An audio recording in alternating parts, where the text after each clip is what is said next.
According to National Missing and Unidentified Person System, US में हर साल 6 लाख से भी ज़्यादा लोग गायब हो जाते हैं, जिसमें 89 to 92% लोग पाए जाते हैं, वो भी जिंदा या उनकी बॉडी मिलती है।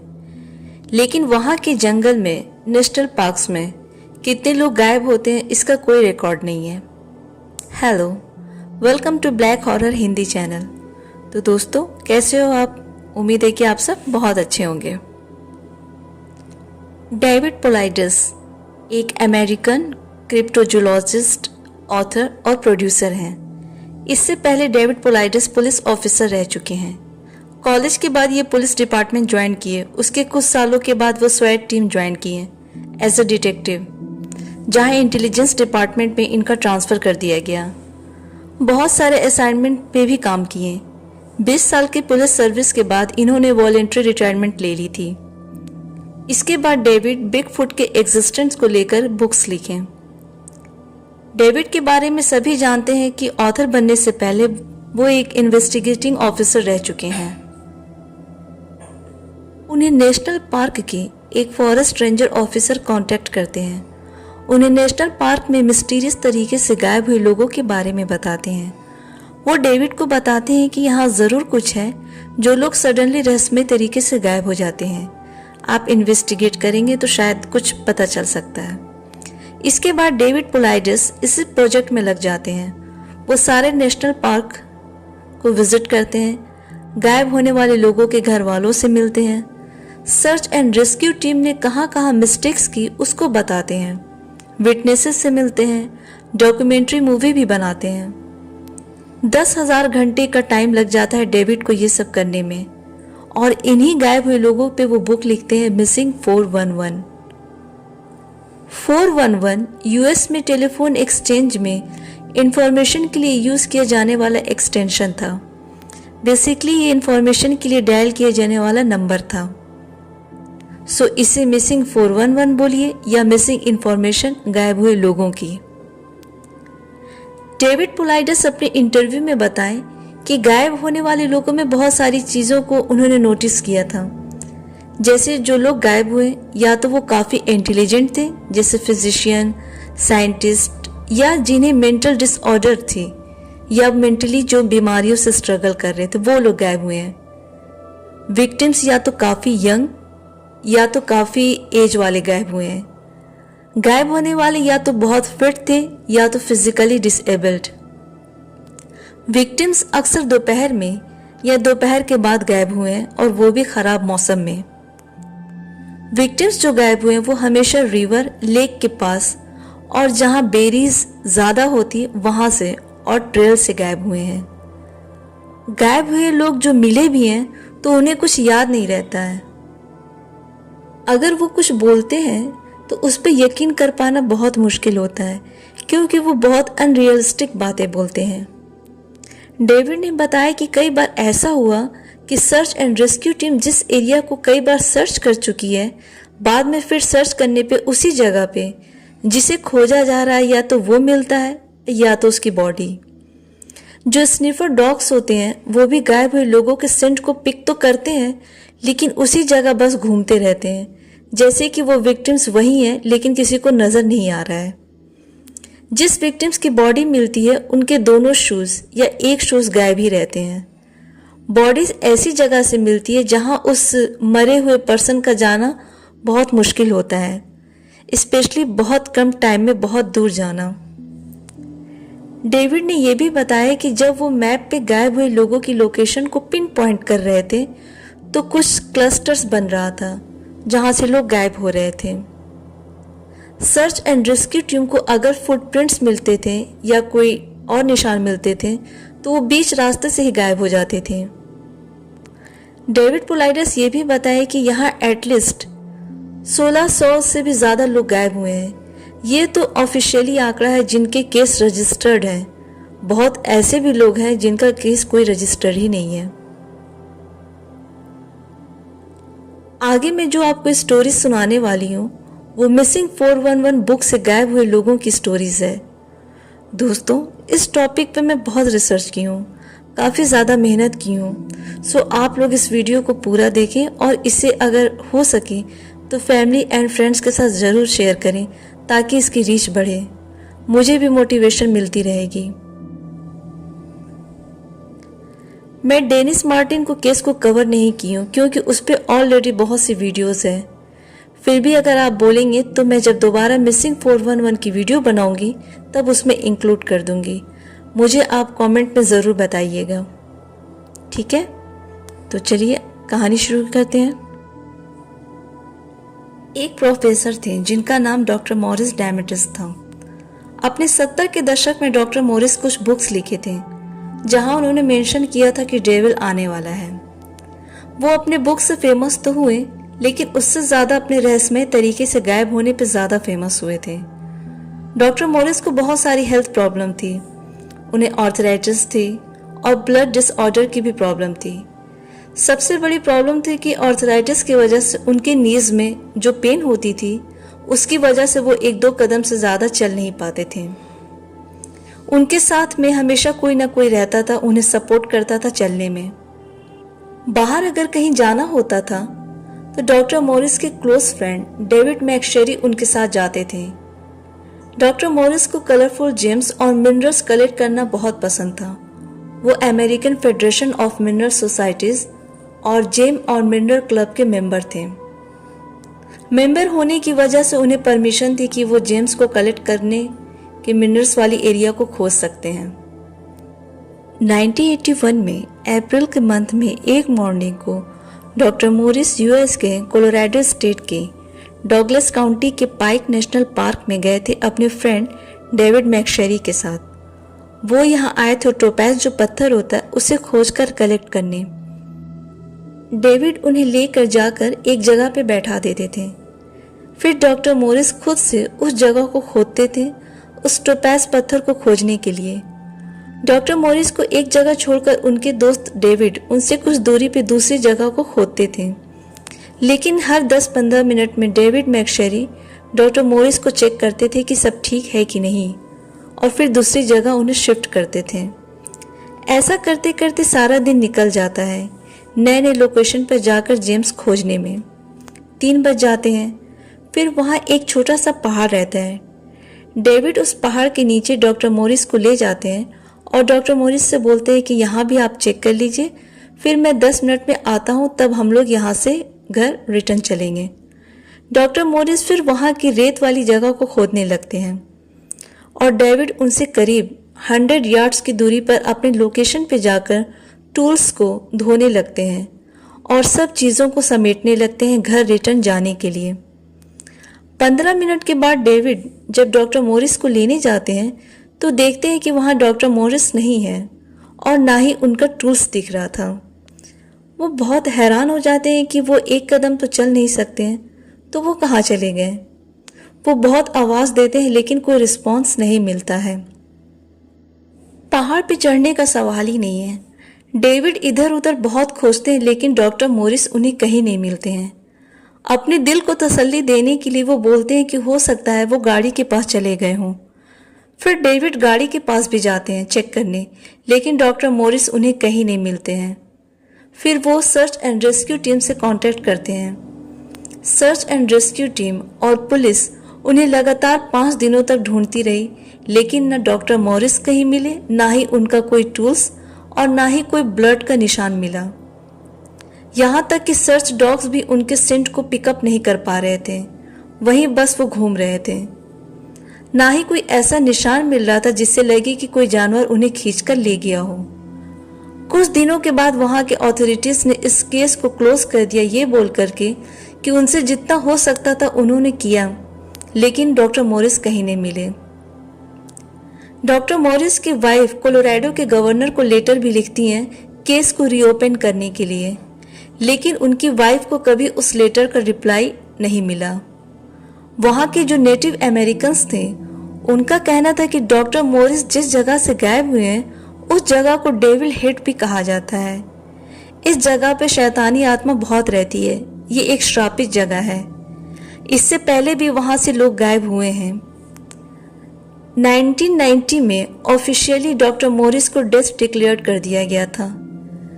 कितनी अजीब बात है ना, डॉक्टर मॉरिस अपने बुक्स में बोलते थे कि डेविल आएगा और वो खुद भी गायब हुए तो डेविल नाम वाली जगह से। वो कहाँ, कब, कैसे गायब हुए, आज तक ये सब सवाल मिस्ट्री बना हुआ है।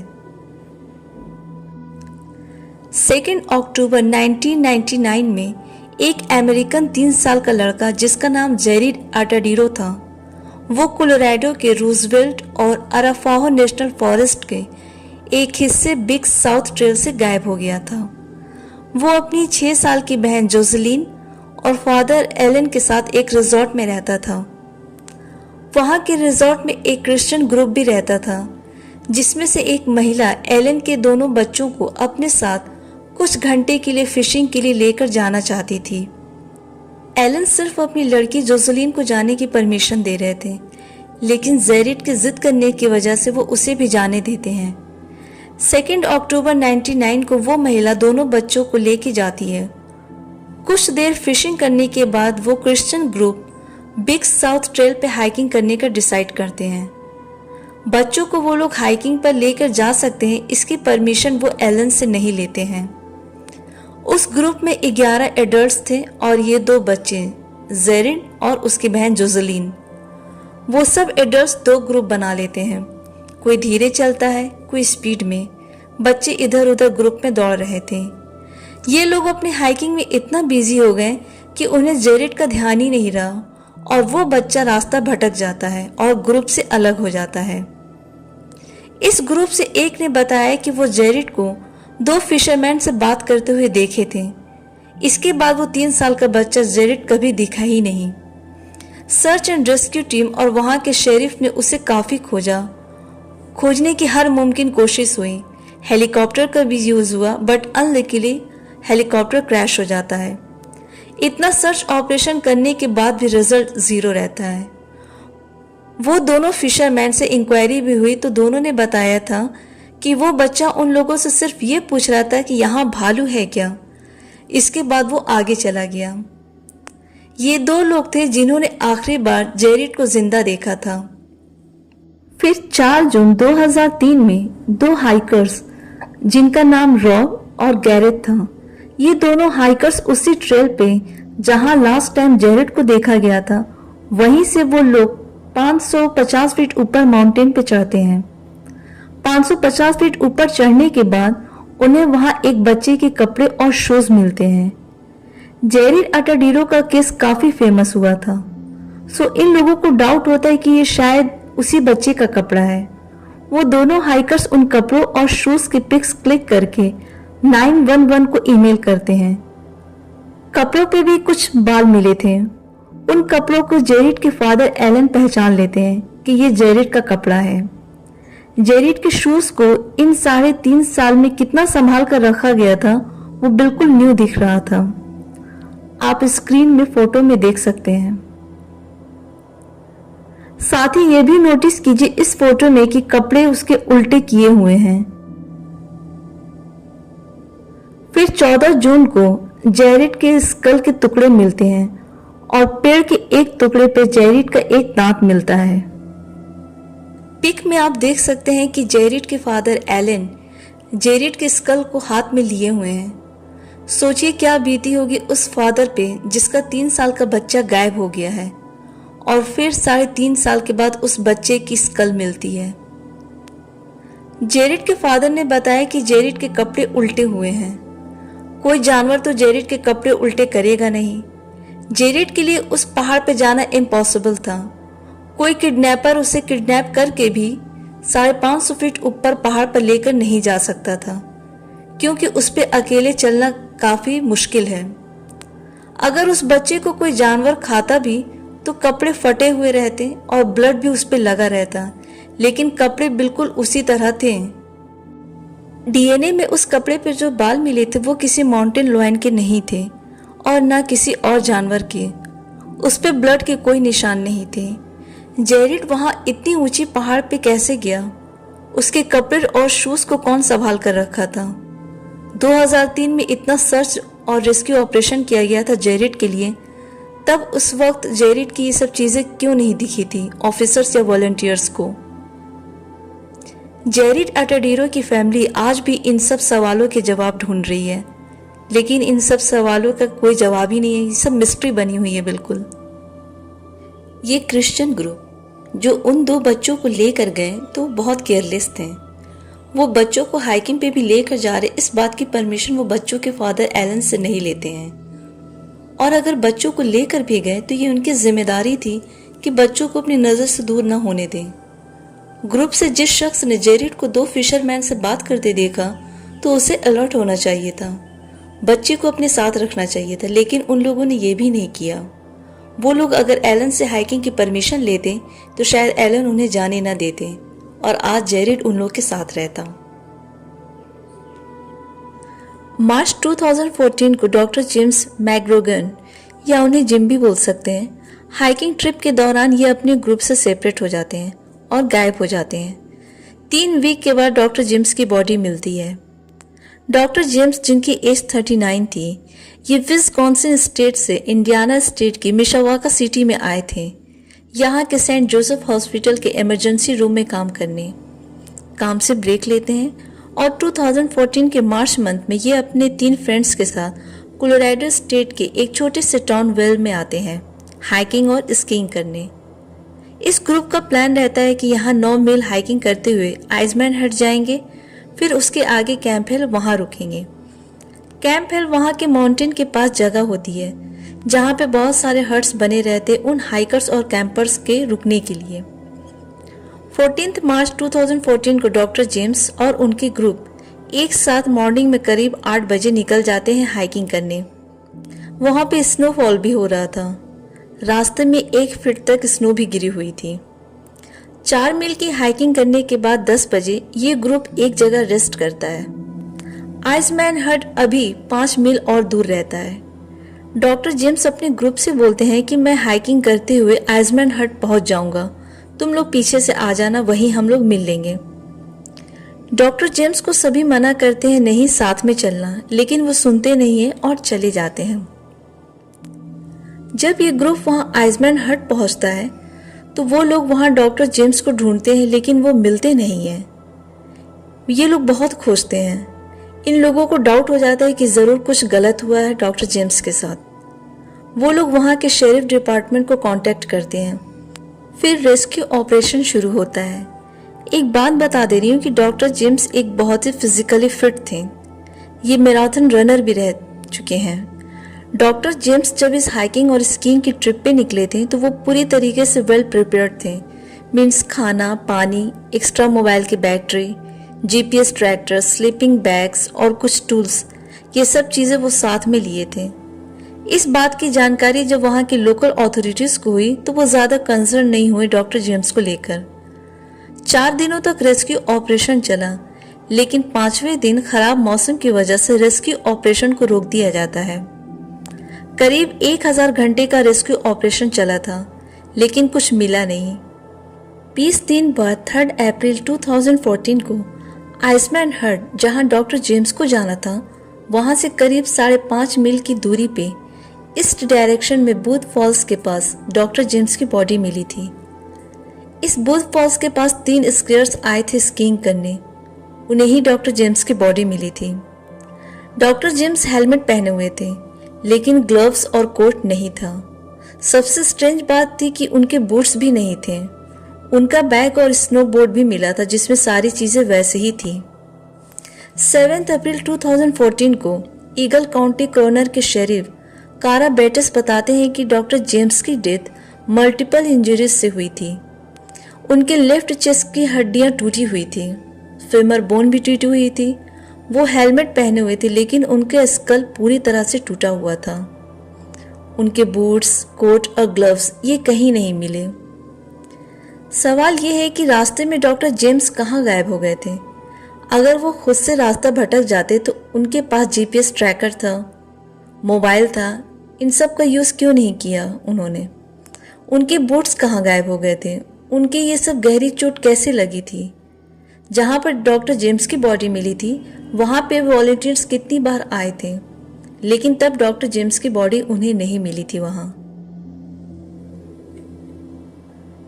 8 अक्टूबर 1976 को ट्रेनी गिब्सन को स्मोकी माउंटेन पर लास्ट टाइम देखा गया था। उसके बाद वो आज तक दिखी नहीं। ट्रेनी गिब्सन एक 16 साल की लड़की थी। ट्रेनी अपने पेरेंट्स, एक भाई और छोटे सिस के साथ यूएस के टेनेसी स्टेट के नॉक्सविल सिटी में रहती थी। ये पार्ट टाइम में वहाँ के मॉल के कैफेटेरिया में काम करती थी और अपने मनी को सेव भी करती थी। फ्राइडे 8 अक्टूबर 1976 में स्कूल की तरफ से ऑर्गेनाइज की हुई हाइकिंग ट्रिप में ट्रेनी और उसके साथ कुछ 35 या 40 स्टूडेंट्स गए थे। खराब मौसम की वजह से इससे पहले ये ट्रिप कैंसिल हो चुका था, लेकिन फाइनली उस दिन ये लोग हाइकिंग ट्रिप पे गए। वहाँ ट्रिप के दौरान trainee maximum time Robert Simpson नाम के एक फ्रेंड के साथ गुजार रही थी, जो ट्रेनी से 1 साल सीनियर था, और वो ट्रेनी के बड़े भाई बॉब, जो उस टाइम नेवी में था, उसका वो बेस्ट फ्रेंड भी था। बॉब ने ही कहा था रॉबर्ट से कि ट्रिप के वक्त वो ट्रेनी की देखभाल करता रहेगा, क्योंकि ट्रेनी इससे पहले कभी फैमिली से दूर नहीं रही है। रॉबर्ट के साथ लंच करने के बाद ट्रेनी उसे अपने साथ चलने को बोलती है, लेकिन वो बोलता है कि उसे बेयर को देखना है। सो ट्रेनी उसे छोड़कर अपने दोस्तों के ग्रुप को ज्वाइन करती है। वो लोग हाइकिंग करने के बाद वो सब रेस्ट करने लगती हैं। ट्रेनी अकेले आगे जाने लगती है। उसमें से एक ट्रेनी को ग्रुप में ही बैठने को बोलती है, लेकिन ट्रेनी बोलती है कि वो थोड़ा वॉक करना चाहती है। उस वक्त 3 बज रहे थे।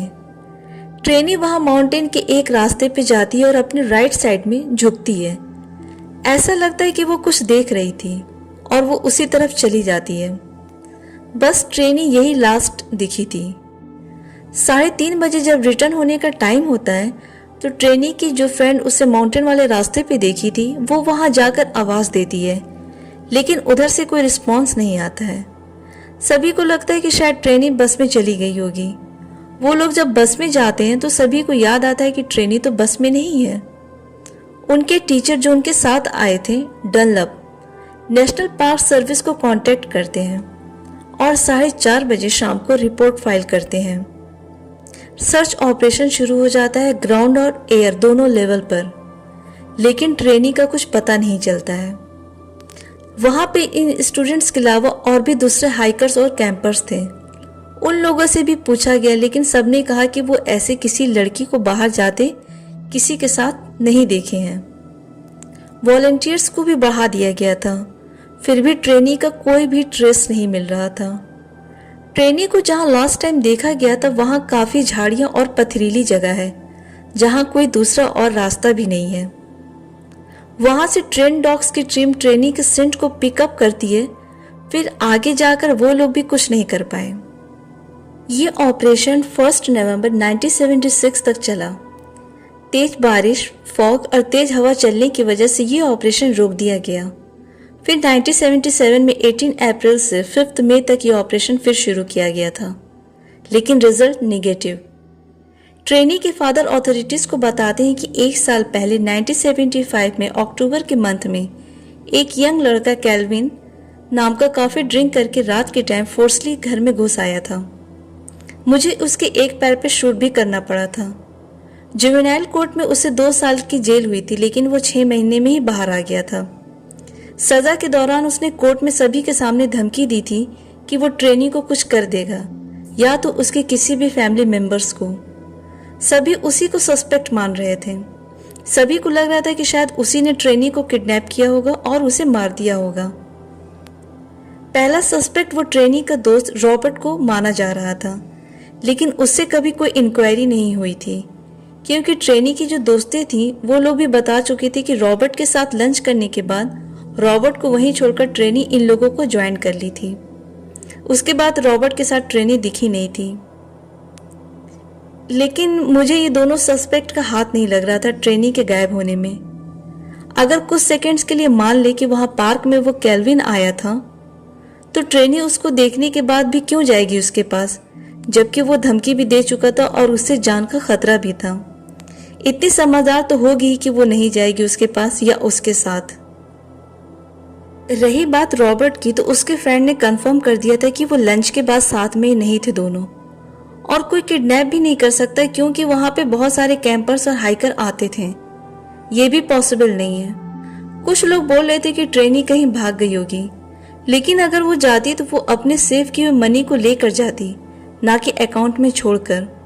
उस वक्त ट्रेनी के अकाउंट में $1000 थे। ट्रेनी किस चीज को देख रही थी और वो किसके पीछे चली गई थी? उसके साथ क्या हुआ? आज तक इन सवालों का जवाब नहीं मिला है। डेरिक एंगेब्रेटसन, एक 8 साल का बच्चा जो रॉकी पॉइंट ओरेगन के पास वाइनमा नेशनल पार्क से मिस्टीरियस तरीके से गायब हो गया था। डेरिक अपने पेरेंट्स और ग्रैंडपा के साथ इसी जंगल के पास एक लैंड पे रहता था। जंगल जो था वो डेरिक का दूसरा घर था। वो बचपन से ही कभी अपनी मॉम और कभी डैड के साथ इन जंगलों में घूमता था, इसे एक्सप्लोर करता था। उसे जंगल पसंद होने की वजह से उसे सभी बेयर बॉय भी कहते थे। जंगल में घूमने के अलावा उसे आउटडोर गेम्स भी बहुत पसंद थे। उसे गूज बम्प्स की स्टोरीज पढ़ना अच्छा लगता था। उसे सिर्फ एक चीज से डर लगता था, वो था सिर्फ अंधेरे से। 5 दिसंबर 1998 को क्रिसमस का टाइम था। डेरिक काफी एक्साइटेड था क्रिसमस को लेकर नहीं, बल्कि जंगल में जाकर क्रिसमस ट्री लाने के लिए। एक्चुअली डेरिक की मॉम को आर्टिफिशियल ट्री पसंद था, रियल नहीं, सो वो आर्टिफिशियल वाले को घर में सेट कर लेती हैं। लेकिन उनके पड़ोसी को रियल क्रिसमस ट्री चाहिए था और वो जाने की कंडीशन में नहीं थे, सो वो डेरिक के पेरेंट्स से रिक्वेस्ट करते हैं। ये लोग खुशी से लाने के लिए एग्री भी हो जाते हैं। डेरिक, उसके फादर रॉबर्ट और उसके ग्रैंडपा बॉब, वो तीनों जंगल में जाते हैं क्रिसमस ट्री को लाने के लिए। मुझे तो ये समझ में नहीं आ रहा कि रियल क्रिसमस ट्री मार्केट में भी अवेल होता है, वहां से ले लेना चाहिए था। खैर, 2 बजे वो तीनों जंगल में जाते हैं। स्नोफॉल भी हो रहा था। उसके ग्रैंडपा डेरिक पे भी नजर रखते हैं और साथ ही क्रिसमस ट्री पे भी, क्योंकि डेरिक उन्हीं के साथ था। फिर डेरिक अपने फादर के पास जाने के लिए बोलता है। उसके ग्रैंडपा पहले मना करते हैं, फिर बोलते हैं कि ठीक है जाओ। डेरिक अपने फादर के फुटप्रिंट को फॉलो करते करते जाने लगता है और उसके ग्रैंडपा फिर क्रिसमस ट्री को देखने लगते हैं। कुछ देर के बाद जब डेरिक के फादर और ग्रैंडपा एक पॉइंट पे मिलते हैं, तब दोनों एक दूसरे से पूछते हैं कि डेरिक कहाँ है। दोनों एक दूसरे को बोलते हैं कि वो तो तुम्हारे साथ था। अब ये दोनों लोग परेशान हो जाते हैं और डेरिक को खोजने लगते हैं। वो लोग उसे जल्दी खोजना चाहते थे क्योंकि धीरे धीरे अंधेरा हो रहा था और साथ ही स्नोफॉल भी तेज होने लगा था, जिससे फुटप्रिंट भी ढक रहा था। लेकिन इन्हें फुटप्रिंट्स कहीं मिल नहीं रहे थे। वो लोग बहुत आवाज देते हैं लेकिन कोई रिस्पॉन्स नहीं होता है। डेरिक के फादर रॉबर्ट 911 को कॉल करते हैं। बहुत सारे volunteers, dive team, sniffer dogs सब लगे हुए थे, लेकिन डेरिक का कुछ पता नहीं चला। स्नोफॉल बहुत हैवी होने लगा था, जिससे डेरिक के फुटप्रिंट्स कहीं नहीं मिल रहे थे। डेरिक की एक हैबिट थी कि जब वो जंगल में घूमता था तो वहां के पेड़ों पे वो कोई न कोई निशान बना देता था, और उस दिन भी डेरिक ने यही किया था। डेरिक के ग्रैंडपा एक ट्रैकर भी रह चुके थे। उन्हें एक पहाड़ के पास डेरिक के धुंधले फुटप्रिंट्स मिलते हैं। सभी लोग उस फुटप्रिंट को फॉलो करते हैं। ये फुटप्रिंट पहाड़ के ऊपर जाता है, फिर उसके नीचे, उसके बाद फुटप्रिंट गायब हो जाता है। फुटप्रिंट्स के साथ वहां कुछ पेड़ों पर डेरिक के बनाए हुए निशान मिलते हैं जो आगे गायब हो जाते हैं। 8 दिन के रिसर्च के बाद हैवी स्नोफॉल और खराब मौसम की वजह से अथॉरिटीज ने ऑपरेशन को बंद कर दिया। डेरिक की फैमिली पर्सनली भी इस रेस्क्यू ऑपरेशन को शुरू करती है। डेरिक की खबर देने वालों के लिए इनाम भी रखा जाता है। कुछ लोग बाद में आकर बोलने लगे कि उन्होंने वहां पहाड़ पर डेरिक को देखा है, लेकिन बाद में मालूम हुआ कि वो सब सिर्फ अटेंशन पाने के लिए फेक बातें बोल रहे थे। एक बच्चे के मर्डर से भी इंक्वायरी की गई, जिसने बोला कि उसने डेरिक को मार दिया और उसकी बॉडी को दफना दिया है, लेकिन उसके ये बातें बिल्कुल मैच नहीं हो रही थी। ना उसके बताए हुए लोकेशन पे बॉडी मिलती है, ना ही ब्लड और ना ही कोई और भी ऐसा निशान। बाद में उस मर्डरर ने कहा कि वो सिर्फ फेम के लिए ऐसा बोला और अपने स्टेटमेंट को गलत बताया। डेरिक के पेरेंट्स आज भी क्रिसमस वाले दिन उसका वेट करते हैं। उसकी मॉम को हमेशा डेरिक नजर आता है, उन्हें हेलुसिनेशंस होता रहता है। डेरिक को जंगल की अच्छे से नॉलेज थी, इसलिए खुद से गायब होने का सवाल ही नहीं है। कुछ फुटप्रिंट्स और निशान जो पेड़ पे मिले थे, उससे भी कोई हेल्प नहीं मिल पाई थी। आज तक मालूम नहीं हुआ कि डेरिक के साथ क्या हुआ था उस दिन। जिसे बेयर बॉय कहा जाता था, वो लड़का कैसे जंगल से गायब हो सकता है। अगर कोई किडनैप करता तो वो चिल्लाता या किसी को नजर तो आता, लेकिन ऐसा कुछ भी नहीं था। दोस्तों, आपको क्या लगता है ये लोग जो मिस्टीरियस तरीके से गायब हो रहे हैं, कहाँ जा रहे हैं? कौन इन्हें ले जा रहा है? कोई एलियंस इन्हें ले जाता है या इन जगहों पे पोर्टल्स बने हैं दूसरे डायमेंशन में जाने के लिए? आपकी क्या राय है? आप हमें कमेंट में ज़रूर बताएं। दोस्तों, ये थी मिसिंग 411 की गायब हुई लोगों की रियल स्टोरीज। आगे भी इस पे वीडियोस बुलाती रहूंगी, बस आप लोग अपना सपोर्ट बनाए रखें। जो लोग अभी तक सब्सक्राइब नहीं किए, उनसे रिक्वेस्ट है कि आप प्लीज़ इस चैनल को ज़रूर सब्सक्राइब करें, और जिन लोगों ने किया है उनका बहुत बहुत शुक्रिया। वीडियो पसंद आई हो तो प्लीज़ इसे फैमिली और फ्रेंड्स के साथ ज़रूर शेयर करें। मिलती हूँ अगली वीडियो में। Till then bye and take care.